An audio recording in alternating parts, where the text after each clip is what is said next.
नफलेको हाँगो ननिभेको कहानी छ र भनेको सुनेको थिएँ हजुर हो। म त ल यहाँ त हेर्नुहोस् त नफलिकिनै हाँगो त यसरी नुगेछ हेर्नुहोस् त। किन भन्दा यस्ता लौरा यस्ता ठुला लौरा जस्तो जम्या छन् हेर्नु त। हाँगा हाँगा त यस्तो लट्ठी हिउँको लट्ठी हेर्नुहोस् त। आज राति पानी परेर पुरै फ्रोजन भएछ हेर्नुहोस् त।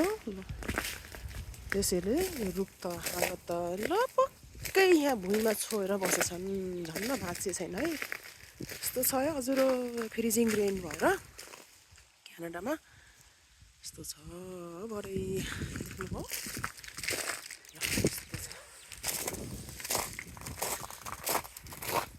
ल उता हेर्नुहोस् झुम्के टेबल यस्तो छ। फेरि झुम्के टेबल देख्नुभयो खतरा डिजाइनको छ। ए यहाँका घरको छाना त यस्ता खतरा हुन्छन् नि डिजाइन। ल हेर्नुहोस् सरर परेको ल हेर्नु त यस्तो हुन्छन् हेर्नुहोस् कति खतरा।